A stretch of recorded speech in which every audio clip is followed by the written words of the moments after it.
గోవిందాయ నమః. భయము, పిరికితనం, మానసిక అవస్థలు, మానసిక రుగ్మతలు, మానసిక బలహీనతలు.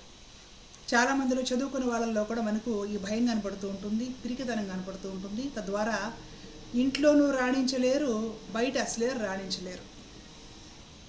భయం ఎలా పోగొట్టుకోవాలి తెలుసుకునే ప్రయత్నం చేద్దాం.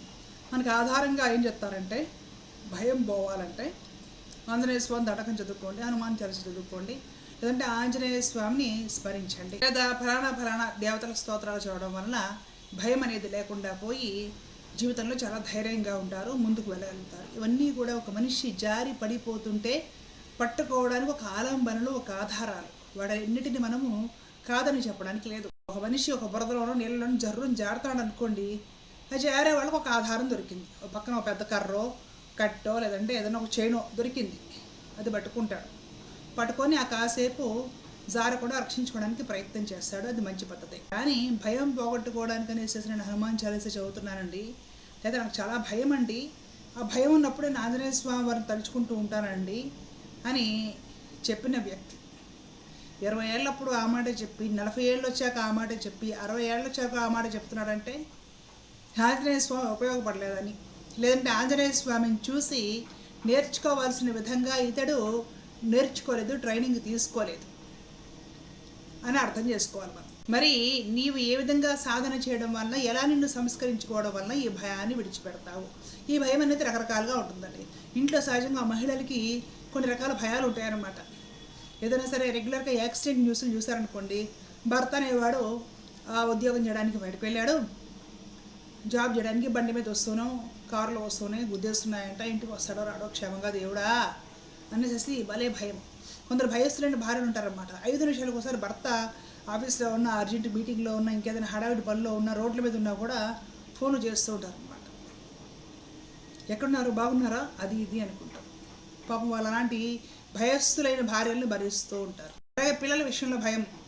స్కూల్కి వెళుతున్నారు, కాలేజీకి వెళుతున్నారు, బైకులు నడుపుతున్నారు, లేకపోతే ఇంకెక్కడో హాస్టల్లో ఉంటున్నారు, ఎలా ఉంటున్నారో, ఏం జరుగుతుందో ఈ మధ్య ఈ న్యూస్ చూశాను, నాకు అప్పటి నుంచి భయం వేస్తుంది, నిద్ర పట్టడం లేదు అనేసి ఒకటే భయం బెదిరిపోవడం. చిన్నతనంలో సరే పిల్లలకంటే రకరకాల భయాలు ఉంటాయి, పెద్ద అయ్యే కొద్దీ పోతూ ఉంటాయి. పెద్ద అయిన తర్వాత కూడా భయాలు ఉంటాయి. వాళ్ళకి ఈ వీడియో చాలా బాగా ఉపయోగపడుతుంది. నేను చిన్న సింపుల్ టిప్స్ చెప్తానండి. మీకు నిదానంగా భయాలు అనేవి లేకుండా పోయి మీరు చాలా స్ట్రాంగ్గా తయారవుతారు. 100% నాది గ్యారంటీ. భయం ఉన్న వాళ్ళు ఒకటే ఆలోచించండి చక్కగా, మనలాగే ఈ సంసారంలో కోటాను కోట్ల మనుషులు, కోటాను కోట్ల ప్రాణులు బ్రతుకుతున్నాయి. ఎలాగ బ్రతుకుతున్నాయి? ప్రశాంతంగా బ్రతుకుతున్నాయి. అలాగే మనకు వచ్చిన పరిస్థితులు ఏవైతే ఉన్నాయో, మనకి భయాన్ని కలిగించేవి, ఆందోళన కలిగించేవి, పిరికితనాన్ని పెంచేవి, ఇలాంటి పరిస్థితులు ఇప్పటి వరకు ఈ ప్రపంచంలో కోటాను కోట్ల మంది ఫేస్ చేశారు, ఫేస్ చేస్తూ ఉన్నారు, భవిష్యత్తులో కూడా ఫేస్ చేస్తారు. నాకు మాత్రమే కాదు ఈ సమస్య. ప్రశాంతంగా ఊపిరి పీల్చుకుంటూ ఇలాంటి పాజిటివ్ ఆలోచనలు చేయండి. ఇంకొక విషయం, ఏదైనా సరే ఒక సమస్య ఉందంటే అది పర్మనెంట్గా అయితే ఉండదు. ఇంతకు ముందు లేదు, ఇప్పుడు ఒక సమస్య వచ్చింది, మనకి దాని గురించి ఒక ఆందోళన, భయం ఏర్పడింది. రేపటికి అది బాగవచ్చు, నిదానంగా సమస్య బాగవచ్చు. ఏ సమస్య కూడా పర్మనెంట్ కాదు, ప్రతిదానికి పరిష్కారం ఉంటుంది. కాబట్టి ఆందోళన చెందకుండా, ప్రతిదానికి భయపడిపోకుండా, పిరికితనం ప్రదర్శించకుండా ప్రశాంతంగా ఉండి మనం దీన్ని ఎలా సాల్వ్ చేసుకోవాలి అని ఆలోచన చేసుకుంటూ ఉంటే సమస్యలు సాల్వ్ అయిపోతాయి. మనలో భయం ప్లేస్లో ధైర్యం పెరుగుతుంది. దీనికి ఇంకా సింపుల్ టిప్స్ చెప్తాను. మీరు ఎప్పుడు కూడా ఒక బుక్కు, పెన్ను మెయింటైన్ చేయండి. ఒక నోట్బుక్ చిన్నది, ఒక పెన్ను మీ దగ్గర ఉంచుకోండి. నేను ఎన్నోసార్లు చెప్తాను ఈ విషయం. నేనైతే ఎప్పుడు నోట్బుక్స్, పెన్ను నా దగ్గర పెట్టుకుంటూ ఉంటాను. ఏది గుర్తొచ్చినా రాసుకుంటాను. ఆ వేళకి ఏదైనా రాయాలనిపించింది కూడా రాసుకుంటూ ఉంటాను. ఈ భయాలు ఉన్నవాళ్ళు, భయస్తులు ప్రశాంతంగా కూర్చొని అసలు మీకు ఏ ఏ విషయాల గురించి, లేదా ఏ ఏ సమస్యల గురించి, ఏ ఏ పరిస్థితుల గురించి భయము, మీకు ఆందోళన ఉంది రాసుకోండి. కొందరికి మామూలు విషయాలు ఉంటాయి, చీకటిని చూస్తేనో, లేదంటే కొన్ని రకాల ప్రాణులను చూస్తే అలర్జీ, భయపడటము, ఇలాంటి భయాలు కొందరికి ఉంటాయి. మరీ పిరికితనం అనమాట. ఇంకొందరికి కొన్ని పరిస్థితులను చూసి భయం వేస్తూ ఉంటుంది అనమాట. ఎవరికో యాక్సిడెంట్ అయితే మా ఇంట్లో నుండి బయటికి వెళ్ళిన భర్తకి, పిల్లలకు కూడా అలా జరుగుతుందేమో, ఇట్లాంటి రకరకాల భయాలు, మానసిక ఆందోళనలు, అలాంటివి ఏమైనా ఉన్నాయా రాసుకోండి. లేదంటే జీవితం అంతే భయం. కొందరికి పెళ్లి చేసేసుకున్నాను, వివాహిక జీవితం బాగాలేదు, లేదంటే పెళ్ళి కాలేదు, అందరికి అయిపోతుంది, నాకు కాదేమో, లేకపోతే అందరికీ పిల్లలు పుట్టారు, నాకు పుట్టలేదు, లేట్ అవుతుంది, పుట్టారేమో, లేకపోతే జీవితంలో అప్పులు ఉన్నాయి, సమస్యలు ఉన్నాయి, ఆర్థిక కష్టాలు ఉన్నాయి, జాబ్ లేదు, లేకపోతే శాలరీ సరిపోవడం లేదు, పిల్లల భవిష్యత్తు ఏమిటి, వాళ్ళ చదువులు ఏమిటి, ఇలాంటి రకరకాల భయాలు, ఆందోళనలు, ఆదుర్తాలు. మీకు ఏ విషయాల గురించి అసలు భయం ఉంది అనేది ఒక పెన్ను నోట్బుక్ తీసుకొని లిస్ట్ రాసుకోండి. ఎవరు చదవరు కదా, మీ మనసు ఎవరికి తెలియదు, ఎవరో చదవరు, ఎవరు చూడరు. మీ అంతటా మీరు నిష్పక్షపాతంగా మీకు ఏ విషయాల గురించి భయం ఉందో రాసుకోండి. ముందు ఒక లిస్ట్ రెడీ చేసుకోండి, జాగ్రత్తగా ఆలోచించుకొని లిస్ట్ రాసుకోండి, కూర్చోండి.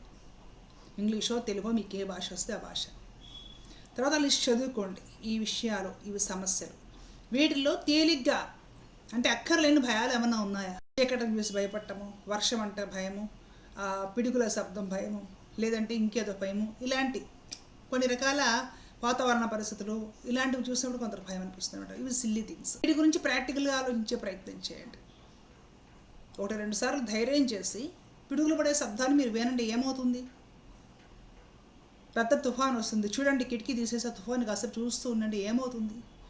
ఈ తుఫాను మన మీదే కాదు కదా, కోట్ల మంది కురుస్తూ ఉంటుంది. పిడుగు శబ్దం మన మీద కాదు, కోట్ల మంది వింటూ ఉంటారు. ఏమైంది? పాజిటివ్గా థింక్ చేసేసి చిన్న చితక భయాలు ముందు వదిలించేసేసుకోండి. చిన్న చితక భయాలు ఎప్పుడైతే వదులుతాయో ఆటోమేటిక్గా మనలో పాజిటివ్ దృక్పథం పెరుగుతుంది, కాస్త ధైర్యం పెరుగుతుంది అనమాట. ఇంకొన్ని భయాలు ఉంటాయన్నమాట. ప్రస్తుతం మన ముందున్న సమస్యలు, ఆర్థిక సమస్యలు, పెళ్లి కాలేదను, పిల్లలు పుట్టలేదను, ఇలాంటి సమస్యలు. ఆర్థిక సమస్యలను ఎలా రెక్టిఫై అవ్వాలి, దాంట్లో నుండి ఎలా బయటపడాలి, ఏ రకంగా మనం ఏదైనా పని చేయగలమా, మనకు వనరులు ఏమున్నాయి, సోర్స్ ఏమున్నాయి, ముందు ఎలాంటి అప్పులు తీర్చాలి, తర్వాత ఎలాంటి తీర్చాలి, అవతల వాళ్ళతో ప్రేమగా మాట్లాడి ధర్మంగా వ్యవహరిస్తూ మనం ఏదైనా సర్దుబాటు చేసుకోగలుగుతాము. ప్రతిదీ పాజిటివ్గా థింక్ చేసేసి ఒక నోట్స్ రెడీ చేసేసుకొని కార్యాచరణలో పెట్టండి. ఒక్కొక్క సమస్య పోతుంది. ఒక్కొక్క సమస్య నువ్వు దాటి జయించిన ప్రతిసారి నీలో ధైర్యము, ఆత్మవిశ్వాసం లెవెల్స్ పెరుగుతాయి. పెళ్ళి కాలేదు, భయం ఎందుకు? ఎప్పుడో అవుతుంది, టైం వచ్చినప్పుడు అవ్వకపోయినా ఇబ్బంది ఏమి లేదు. ఇంకా నీ జీవితంలో చేయాల్సిన పనులు చాలా ఉన్నాయి కదా.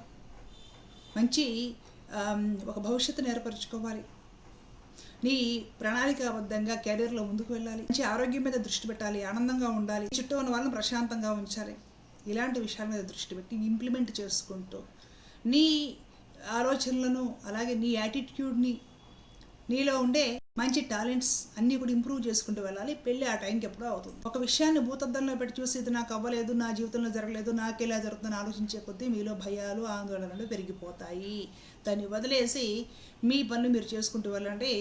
ఆ టైం దగ్గర పడేసేసి ఆ పని అయిపోతుంది ఆటోమేటిక్గా. ప్రతిదీ కూడా మీరు మనస్సు తెరచి ఆలోచించి పాజిటివ్ దృక్కోణంలో విశ్లేషణ చేసుకోవడం వలన మీకు మీరే స్నేహితులు. ఎవరితోటో పంచుకోవాల్సిన పని లేదు, పంచుకోవడానికి ఎవరు లేరని బాధ అక్కర్లేదు. చేసుకోవడం వలన ఆ సమస్యను ఎలా పరిష్కరించుకోవాలో అనే ఆలోచనలు మీకు వస్తాయి, దారి దొరుకుతుంది. తద్వారా మీరు చక్కగా ప్రతి రంగంలో రాణిస్తారు, భయాలు పోగొట్టుకుంటారు. ఒకసారి ప్రయత్నం చేయండి. ఇలాంటి మంచి మంచి వీడియోస్ ఇంకా మన ఛానల్లో వస్తాయి. సాధన ద్వారా ఏదైనా కూడా సాధించుకోవాలంటే సాధనమైన పనులు సమకూరు ధరలోన విశ్వరాధాభిరామ వినురవేమ అన్నారు పెద్దలు. కాబట్టి సాధన ద్వారా ఏదైనా సరే సాధించుకోవచ్చు. చక్కగా అందరూ ప్రయత్నం చేయాలని భావిస్తున్నాను. ధర్మరక్ష రక్షత. జై శ్రీమన్నారాయణ. కృష్ణార్పణ.